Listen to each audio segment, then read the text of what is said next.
नमस्कार दोस्तों, मैं हूं अखिलेश अग्रवाल और आप सभी का प्रेप आईज में स्वागत करता हूं। तो स्टार्ट करते हैं टेबल ऑफ कंटेंट्स के साथ। पहला टॉपिक है सुंदरबंस के बारे में। दूसरा टॉपिक है होस्ट शट ऑफ फैक्टर, जो कि एक प्रोटीन स्ट्रक्चर है सार्स कोव 2 का। थर्ड है ऑल इंडिया सर्विसेज के बारे में हम जानेंगे डिटेल में। थर्ड, हम वुड पैकर्स के बारे में जानेंगे, इनका डाइवर्सिटी से क्या रिलेशनशिप है, ये कहाँ फाइंड आउट होते हैं। नेक्स्ट हमारा एम्फो टेरिसिन बी मेडिसिन, जो कि ब्लैक फंगस की मेडिसिन है। आईटी हैदराबाद ने इसे डिवाइस किया है, इसके बारे में कुछ फैक्ट्स जानेंगे। Next, new central scheme for orphans, ये काफी इंपॉर्टेंट स्कीम है एग्जाम के पॉइंट ऑफ व्यू से, तो इसको मत छोड़िएगा प्लीज। नेक्स्ट है grant of citizenship to minorities, कौन कौन से ऐसे माइनॉरिटीज हैं जिन्हें हम सिटीजनशिप ग्रांट कर सकते हैं, क्या क्या रेलिवेंट रूल्स हैं, सेंट्रल गवर्नमेंट की क्या पावर है, ये सारी चीजें यहाँ पर हम देखेंगे। नेक्स्ट है एसडीआर एंड रिजर्व ट्रांचे, इंडिया की क्या पोजीशन है इन दोनों के बारे में, एसडीआर होता क्या है, रिजर्व ट्रांचे होता क्या है, ये सारी चीजें हम इसमें देखेंगे। नेक्स्ट, लक्षद्वीप एक बहुत इंपॉर्टेंट आर्टिकल है आज की डेट में, तो हम इसके बारे में कुछ फैक्ट्स देखेंगे। तो स्टार्ट करते हैं दोस्तों। सबसे पहले मैं आपको बताना चाहता हूं कि सुंदरबंस जो है पूरा डिवास्टेट हो गया है साइक्लोन यास से, ये इस न्यूज में बताया गया है। एक क्वेश्चन मैंने आपसे यहां पूछा है कि सागर आइलैंड जो कि सुंदरबंस में पाया जाता है, उसके बारे में कौन से स्टेटमेंट्स ट्रू हैं, पहला स्टेटमेंट या दूसरा स्टेटमेंट, तो आपको बताना है। आप टाइम लेकर के इसमें बताएं। तब तक हम सुंदरबंस देखते हैं। सुंदरबंस क्या होता है? Sundarbans is the world's largest mangrove forest area, मतलब यहां पर सबसे ज्यादा मैंग्रोव फॉरेस्ट पाए जाते हैं। मैंग्रोव फॉरेस्ट क्या होते हैं? मैंग्रोव फॉरेस्ट वो होते हैं जो टाइडल रीजन में पाए जाते हैं। टाइडल रीजन क्या होता है? सी और लैंड जहां पर मिलते हैं अप्रोक्सीमेटली, उस रीजन को हम टाइडल रीजन बोलते हैं, और यहां पर मैंग्रोव फॉरेस्ट पाए जाते हैं। मैंग्रोव फॉरेस्ट काफी अच्छे बायोडाइवर्सिटी रीजन भी बोले जाते हैं। आगे चलते हैं। सुंदरबंस जो है 3 रिवर्स, गंगा, ब्रह्मपुत्र और मेघना रिवर के डेल्टा पे पाया जाता है। ज्योग्राफिकली ये इंडिया और बांग्लादेश में पाया जाता है। सुंदरबन टाइगर रिजर्व 1973 में बनाया गया था। इसको यूनेस्को वर्ल्ड हेरिटेज साइट का तमगा 1987 में दे दिया गया था। इसको बायोस्फीयर रिजर्व भी डिक्लेयर किया गया था यूनेस्को के द्वारा 2001 में। बहुत इंपॉर्टेंट चीज है। Wetland of international importance under Ramsar convention इसको डिक्लेयर किया गया था जनवरी 2019 में। तो आप देख सकते हैं कि सुंदरबन कितनी इंपॉर्टेंट चीज है, कि ना सिर्फ tiger reserve, world heritage site और रामसर कन्वेंशन में भी इसका जिक्र किया गया है। इसके अंदर कुछ बहुत globally threatened wildlife species पाई जाती हैं, जैसे estuarine crocodile, royal Bengal tiger, Gangetic dolphin, olive ridley turtles. ये बहुत इंपॉर्टेंट है एग्जाम के पॉइंट ऑफ व्यू से दोस्तों। और ये एक ऐसा मैंग्रोव फॉरेस्ट है दुनिया में जिसमें टाइगर्स फाइंड आउट होते हैं। इसके अलावा किसी भी मैंग्रोव फॉरेस्ट में टाइगर्स को नहीं पाया जाता है। आप देखते हैं इस क्वेश्चन का आंसर, तो दोनों ही ऑप्शन सही हैं। सागर आइलैंड सुंदरबन चेन का सबसे बड़ा आइलैंड है, और यहां पर फेमस गंगा सागर मेला लगाया जाता है। कब? मकर संक्रांति के दिन। ठीक है दोस्तों, तो option A and B are both true. आगे चलते हैं। यहां वेस्ट बंगाल के सीएम ने सेंटर से यह बोला है कि आप चीफ सेक्रेटरी का ट्रांसफर ऑर्डर कैंसिल कर दें। ठीक है दोस्तों, और उन्होंने इसे अनकॉन्स्टिट्यूशनल भी बोला है। तो देखते हैं कि क्या पावर्स हैं सेंटर की, ऑल इंडिया सर्विसेज क्या होती, ये सारी चीजें। पहले क्वेश्चन मैंने पूछा है कि ऑल इंडिया सर्विसेज के बारे में कौन सा स्टेटमेंट ट्रू है, तो आप बताइए। 1951 में यह एक्ट आया था, और क्या कंडक्ट रूल्स 1978 में बनाए गए थे? इन दोनों चीजों का आंसर आपको देना है। आगे चलते हैं। ऑल इंडिया सर्विसेज के बारे में कोई चीज समझते हैं। इंडिया में सिर्फ 3 ऐसी सर्विसेज हैं जो ऑल इंडिया सर्विसेज में आती हैं। पहला है इंडियन एडमिनिस्ट्रेटिव सर्विसेज, आईएएस। दूसरा होता है Indian police services and Indian forest services. इन तीनों सर्विसेज के अलावा ऐसी कोई भी सर्विस इंडिया में नहीं है जो ऑल इंडिया सर्विसेज कही जाए। अब ऑल इंडिया सर्विसेज का मतलब क्या होता है? ऑल इंडिया सर्विसेज का मतलब ये होता है कि ये सेंटर रिक्रूट करता है इसमें, और इसकी सर्विसेज सेंटर और स्टेट दोनों उठाते हैं। मतलब रिक्रूटमेंट सेंटर के थ्रू होता है, लेकिन स्टेट में भी काम करते हैं और सेंटर में भी काम करते हैं। ठीक है दोस्तों, इस वजह से यूनियन गवर्नमेंट काफी स्ट्रांग होती है, क्योंकि यूनियन गवर्नमेंट जब सेलेक्ट करती है, और मेजर जो एक्शन होता है वो यूनियन गवर्नमेंट ही ले सकती है ऑल इंडिया सर्विसेज सर्वेंट के अगेंस्ट। जैसे मेजर पेनल्टी, डिसमिसल हो गया या कोई और चीज हो गई, वो एक्शंस यूनियन गवर्नमेंट ही ले सकती है। इसलिए यूनियन गवर्नमेंट स्टेट गवर्नमेंट से ज्यादा स्ट्रांग होती है ऑल इंडिया सर्विसेज के मामले में। कैडर कंट्रोलिंग अथॉरिटी देख लेते हैं।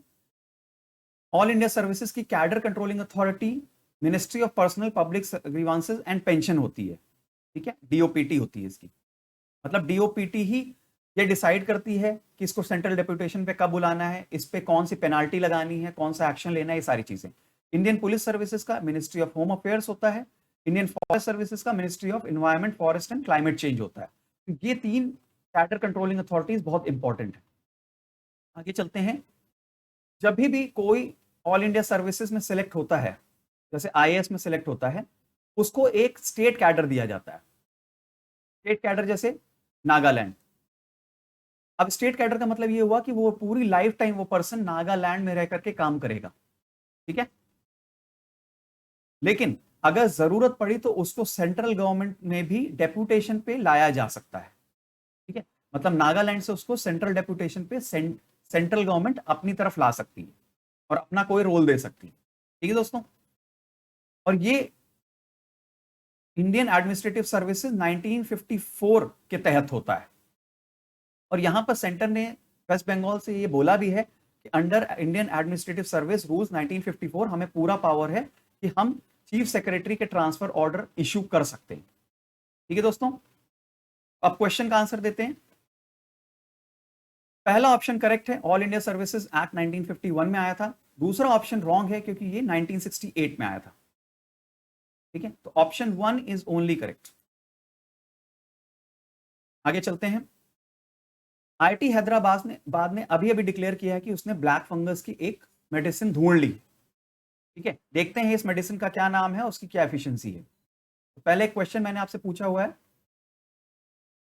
Which is true regarding treatment of black fungus. Black fungus एक काफी बड़ी प्रॉब्लम बन चुकी है कोविड-19 के बाद।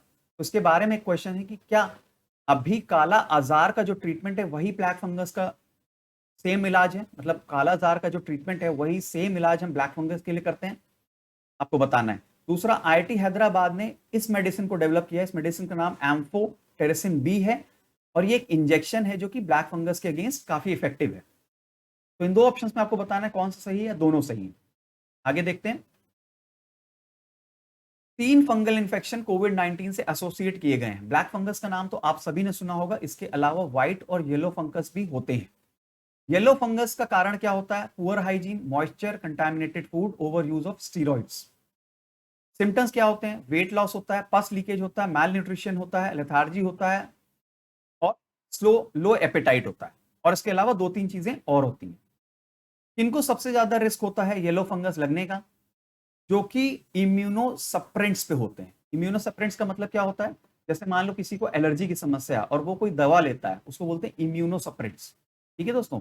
या पेशेंट्स विद कोमॉर्बिडिटीज, जैसे किसी को डायबिटीज है, हार्ट पेशेंट है वो, तो उनको भी सबसे ज्यादा रिस्क है ये होने का। नेक्स्ट चलते हैं, व्हाइट फंगस। इसका दूसरा नाम एस्परजिलोसिस है। ये आपको याद होना चाहिए, एग्जाम में प्रीलिम्स में पूछा जा सकता है। इसके कॉज क्या होते हैं, low immunity, contact with infectious moulds और पुअर हाइजीन, ठीक है। सिम्टम्स क्या होते हैं, cough, fever, diarrhoea, dark spots on lungs, reduced oxygen level. सबसे ज्यादा होने के चांसेस किसको होते हैं, जिसको डायबिटीज होती है। कोमॉर्बिडिटी में भी डायबिटीज जिसको होती है उसके सबसे ज्यादा चांसेस होते हैं। जो लोग सबसे ज्यादा स्टेरॉइड ले रहे हैं, बहुत दिनों से ले रहे हैं, उनको भी होने के चांसेस होते हैं। जो ऑक्सीजन सपोर्ट में है उनको भी काफी चांसेस हैं इसके होने के। ब्लैक फंगस के बारे में तो आप सभी ने सुन रखा होगा, इसका दूसरा नाम मुकोरमाइकोसिस है। ये बहुत इंपॉर्टेंट है प्रीलिम्स के पॉइंट ऑफ व्यू से, बार बार ये न्यूज में आ रहा है तो आपको रिमेंबर होना चाहिए। कॉजेस क्या है, poor hygiene, improper use of steroids और कॉन्टैक्ट विद इंफेक्शियस मोल्ड्स। तो कुछ कुछ व्हाइट फंगस की तरह ही है इसके कॉजेस। सिम्टम्स क्या है, इस ब्रेन, अब इसको हम कैटेगराइज कर सकते हैं ब्रेन मुकोरमाइकोसिस में, इसमें वन साइडेड फेशियल स्वेलिंग होती है, हेडेक होता है, नेजल और साइनस कंजेशन होता है। उसके बाद पुल्मोनरी मुकोरमाइकोसिस होता है जिसमें फीवर, कफ, चेस्ट पेन होता है। गैस्ट्रोइंटेस्टिनल मुकोरमाइकोसिस भी हो सकता है जिसमें आपको एब्डोमिनल पेन होगा, मतलब गैस की वजह से जो आपको पेन होगा। नॉजिया एंड वोमिटिंग, ये सारी चीजें ब्लैक फंगस के सिम्टम्स होते हैं। आगे चलते हैं। कौन से लोग सबसे ज्यादा रिस्क पे हैं ब्लैक फंगस होने के, diabetes patients, cancer, organ transplant, stem cell transplant, neutropenia, long term this medicine use, and skin injury, prematurity and low birth weight, ये सारे लोग रिस्क पे हैं ब्लैक फंगस होने के। ठीक है दोस्तों, अब क्वेश्चन का आंसर देख लेते हैं कि ब्लैक फंगस के बारे में कौन सा स्टेटमेंट ट्रू है। पहला स्टेटमेंट बिल्कुल ट्रू है कि काला, अभी क्योंकि हमारे पास ब्लैक फंगस की कोई स्पेशलाइज्ड मेडिसिन नहीं है, तो काला आजार का जो ट्रीटमेंट है वही सेम ट्रीटमेंट हम ब्लैक फंगस के लिए कर रहे हैं। This statement is true. दूसरा है कि आईआईटी हैदराबाद ने एम्फोटेरिसिन बी मेडिसिन डेवलप की है, ये सही है, लेकिन ये एक इंजेक्शन नहीं है, एक ओरल कैप्सूल है। ठीक है, और टैबलेट है, तो ये इंजेक्शन नहीं है, एक टैबलेट है। Option A is correct, option B is wrong. ठीक है दोस्तों, आगे चलते हैं। ये न्यूज काफी इंपॉर्टेंट है प्रीलिम्स के और मेंस के दोनों के पॉइंट ऑफ व्यू से, तो प्लीज आप इसको स्किप मत करिएगा। अभी पीएम केयर्स फंड के अंतर्गत एक स्कीम डेवलप की गई है जो ऑर्फन चिल्ड्रन के लिए है, जिनके माँ बाप कोविड-19 की वजह से खत्म हो गए। देखते हैं इस स्कीम के बारे में। यूनियन गवर्नमेंट की स्कीम है। पहली चीज, इसका नाम है special premium cares for children scheme.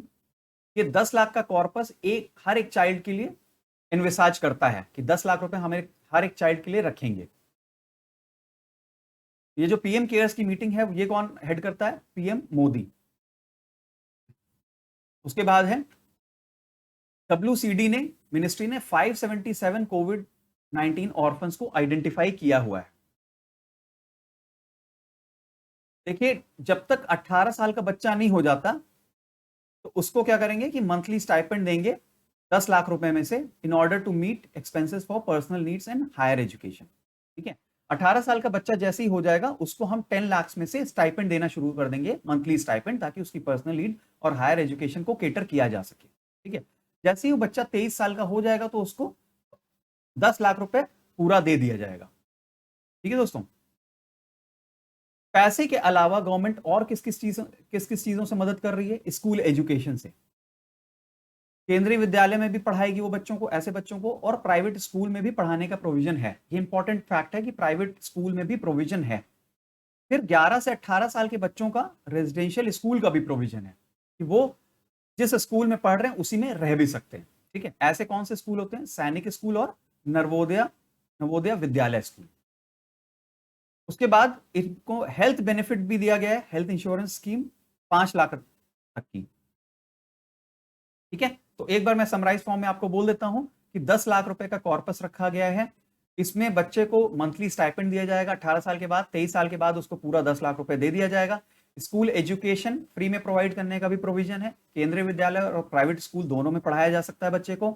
11 से 18 साल के बच्चे को रेजिडेंशियल स्कूल में भी एडमिशन दिया जा सकता है। हेल्थ इंश्योरेंस भी इसमें कवर की गई है 5 लाख रुपए तक। ठीक है दोस्तों, आगे चलते हैं।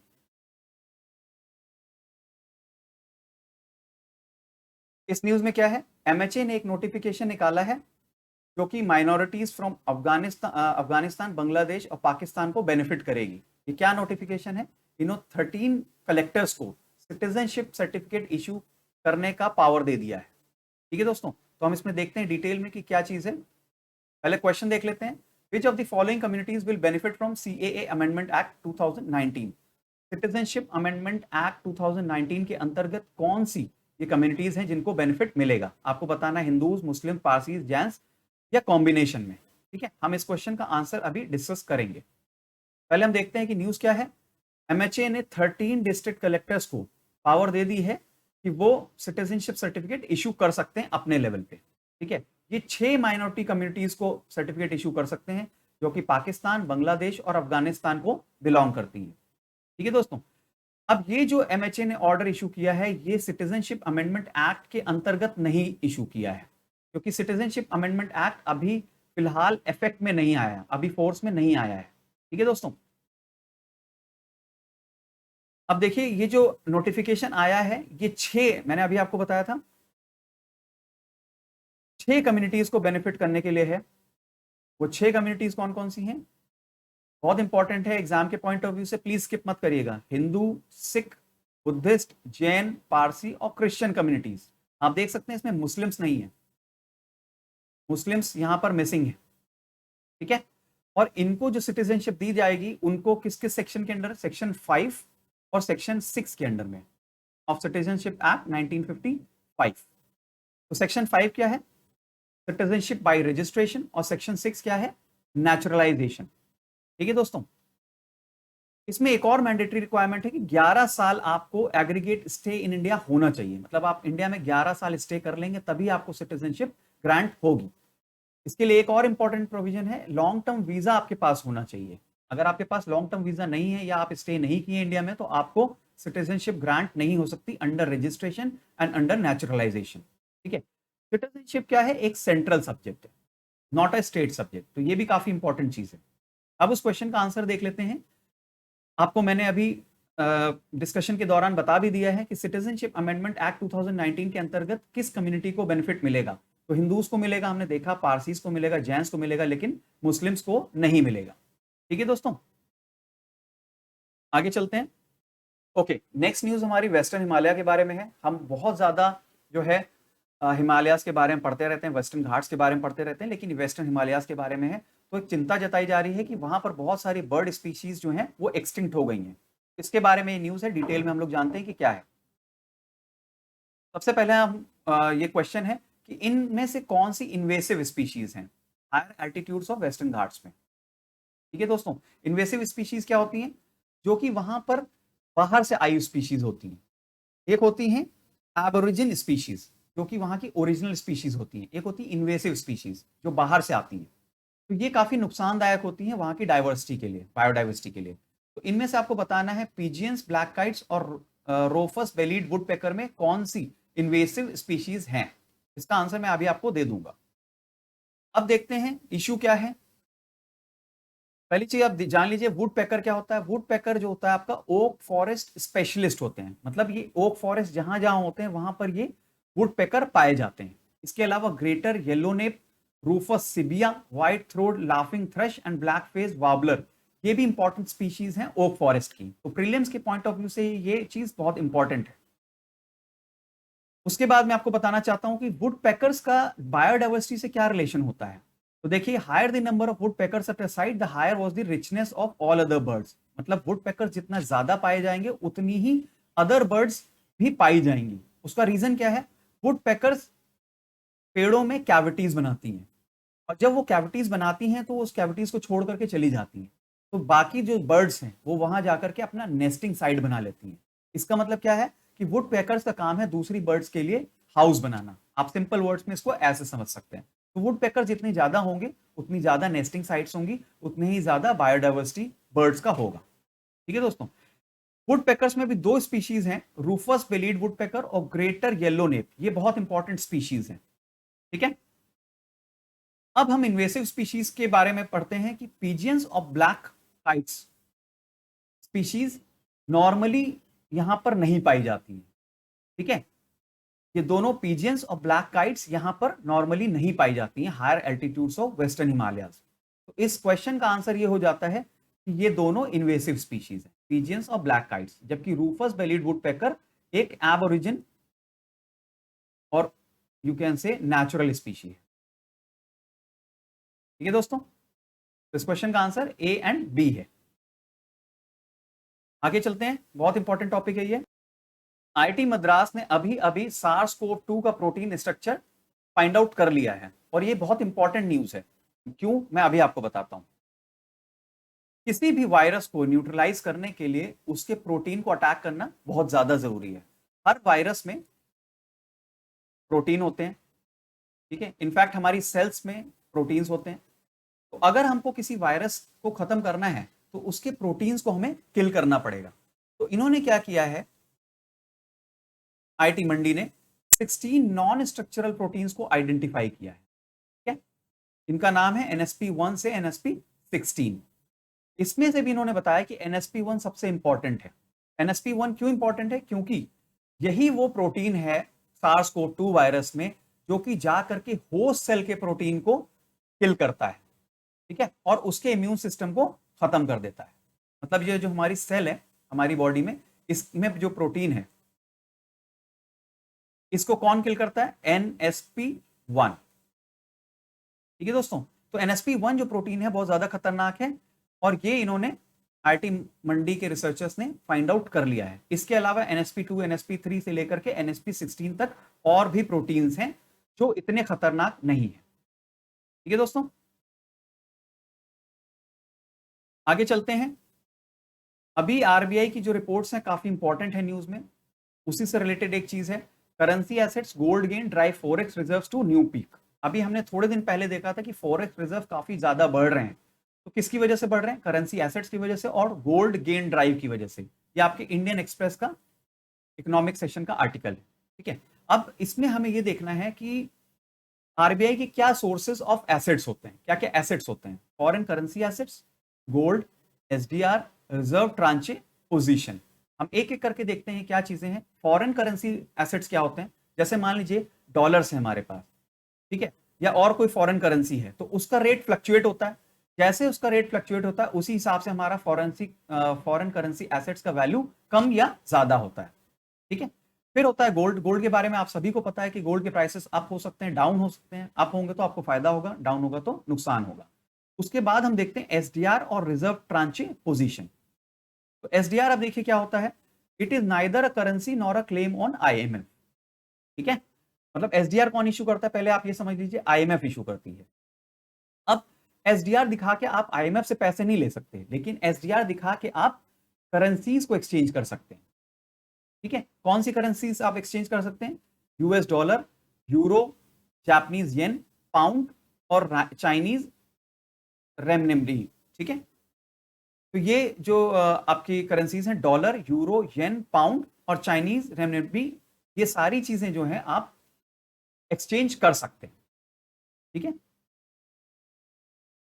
फिर आपको कोटा सिस्टम के बारे में तो पता ही होगा कि हर कंट्री को एक कोटा सिस्टम दिया गया है, जिसके अंतर्गत उसको कुछ एसडीआर लेने पड़ेंगे। ठीक है दोस्तों, मतलब कुछ उसको शेयर आईएमएफ का लेना पड़ेगा। आप ऐसे समझ सकते हैं कि एक आईएमएफ में 100% शेयर हैं, तो कुछ शेयर जो हैं इंडिया को मिल जाएंगे, कुछ शेयर जो हैं यूएस को मिल जाएंगे, तो बोलते हैं कोटा सिस्टम। ठीक है, और एसडीआर भी इसे ही बोलते हैं। ठीक है दोस्तों, तो एसडीआर अगर जरूरत पड़ती है गवर्नमेंट को या आरबीआई को, तो वो कैसे एक्सचेंज कर सकता है करेंसी से, और फिर वो करेंसीज को बेच सकता है। तो इस तरीके से ये एक एसेट है आरबीआई के लिए। दूसरा कौन सा है? रिजर्व ट्रांचे। रिजर्व ट्रांचे क्या होता है? रिजर्व ट्रांचे का मतलब ये होता है कि कुछ पैसा, जैसे हम लोग अपना कुछ पैसा बैंक में रखते हैं एज ए एफडी, और जरूरत पड़ने पे हम उसको निकाल सकते हैं, उसी तरीके से रिजर्व ट्रांचे को आप समझ सकते हैं कि कुछ पैसा हर गवर्नमेंट, जैसे इंडियन गवर्नमेंट हो गई, यूएस गवर्नमेंट हो गई, वो आईएमएफ के पास अपना एज अ सिक्योरिटी डिपॉजिट रखते हैं, और जरूरत पड़ने पे सबसे पहले वो पैसा निकालते हैं। अगर वो पैसा भी खत्म हो गया तो उसके बाद उनको एक्स्ट्रा पैसा भी मिलता है। देखिए आप यहां देख सकते हैं कि the members can borrow over 100% of their quota, मतलब जितना हमने रिजर्व कर रखा है उससे ज्यादा भी हम ले सकते हैं, लेकिन उसमें क्या होता है कि इंटरेस्ट लग जाता है। जबकि रिजर्व ट्रांचे जब हम निकालते हैं तो कोई भी इंटरेस्ट नहीं लगता। ठीक है दोस्तों, तो याद याद रखिएगा, रिजर्व ट्रांचे में कोई भी इंटरेस्ट नहीं लगता, बाकी अगर आप निकालते हैं तो इंटरेस्ट लग सकता है। आगे चलते हैं दोस्तों, ये लक्षद्वीप के बारे में बहुत इंपॉर्टेंट न्यूज आ रही है आजकल, तो एग्जाम के पॉइंट ऑफ व्यू से काफी ज्यादा इंपॉर्टेंट है ये। हम देखते हैं इस आर्टिकल में क्या क्या चीजें हैं। बेसिकली इस आर्टिकल में हिस्ट्री बताई गई लक्षद्वीप की, कि लक्षद्वीप कैसे डेवलप हुआ, ठीक है, और इसका हिस्टोरिकल ओरिजिन क्या था, एक स्टोरी के फॉर्म में बताया गया है। लेकिन एग्जाम के पॉइंट ऑफ व्यू से बिल्कुल ही ये इंपॉर्टेंट नहीं है। एग्जाम के पॉइंट ऑफ व्यू से क्या इंपॉर्टेंट है वो आपके नेक्स्ट स्लाइड में मैंने कोट कर दिया है। पहला आप देखिए कि 1956 में इसको यूनियन टेरिटरी का दर्जा मिला था। इसका नाम लक्षद्वीप 1973 में पड़ा था। सबसे पहले लोकल इलेक्शंस 1997 में कराए गए थे। ये बहुत इंपॉर्टेंट फैक्ट है, क्योंकि यहां कहा जाता है कि लोकल जो इलेक्शन है बहुत पावरफुल हैं, पंचायत यहाँ की काफी ज्यादा पावरफुल हैं। ठीक है, तो 1997 में सबसे पहले लोकल इलेक्शंस कराया गया था। अराउंड 65 to 70,000 पीपल इस आइलैंड में रहते हैं। इस आइलैंड में 36 आइलैंड हैं, ठीक है, जिसमें से 10 में लोग रहते हैं, बाकी 26 में कोई नहीं रहता है। ठीक है, इसका एरिया 4200 स्क्वायर किलोमीटर के आसपास है। 96% इसकी पॉपुलेशन जो है मुस्लिम है। ये काफी इंपॉर्टेंट है डेमोग्राफी के पॉइंट ऑफ व्यू से। एक एमपी इसका जो है रिप्रेजेंट करता है लोकसभा में, सिर्फ एक एमपी है इसका। ठीक है, 2015 में एक इंपॉर्टेंट सुप्रीम कोर्ट ऑर्डर आया था, जिसको फॉलो किया था union ministry of environment, forest and climate change ने, और उन्होंने इंटीग्रेटेड आइलैंड मैनेजमेंट प्लान एक नोटिफाई किया था। ये प्लान क्या है? बेसिकली ये प्लान ये है कि हम इस आइलैंड को डेवलप करेंगे, लेकिन not at the cost of coral reefs और पीपल्स कस्टम। मतलब हम पीपल कस्टम और कोरल रीफ का रेस्पेक्ट करते हुए हम इस आइलैंड को डेवलप करेंगे, ऐसा कहा था union ministry of environment, forest and climate change. ठीक है, अभी क्या प्रॉब्लम हो गई है, क्यों इतना ज्यादा न्यूज में है? क्योंकि 4 ऐसी चीजें हैं जिसकी वजह से लक्षद्वीप में बहुत ज्यादा परेशानी हो रही लोगों को। पहला है बीफ बैन। ठीक है, वहां पर बीफ को बैन कर दिया गया है। ठीक है, उसके बाद है कि पंचायत के जो रिप्रेजेंटेटिव्स हैं उनकी पावर्स को कर्टेल किया गया है, मतलब कम कर दिया गया है। मैंने आपको अभी बताया था कि लोकल इलेक्शंस वहां के बहुत इंपॉर्टेंट चीज है, तो इस वजह से भी लोगों को ये चीज पसंद नहीं आ रही। फिर गुंडा एक्ट वहां पर बना दिया गया है, जबकि हमें पता है कि लक्षद्वीप में ऑलमोस्ट निल क्राइम्स होते हैं, इसके बावजूद गुंडा एक्ट बनाने की क्या जरूरत थी गवर्नमेंट को? ठीक है, तो इस चीज के अगेंस्ट हैं लोग। और एक लैंड डेवलपमेंट अथॉरिटी भी बनाया गया है, इसके भी अगेंस्ट है लोग। ये लैंड डेवलपमेंट अथॉरिटी के पास बहुत ज्यादा पावर है कि किसी की भी लैंड वो एक्वायर कर सकते हैं, ठीक है, जबरदस्ती। तो ये आज का टॉपिक था दोस्तों। हम होप करता हूं कि आपको आज का लेक्चर पसंद आया होगा और आप लोगों ने सही आंसर मार्क किए होंगे। Thank you so much.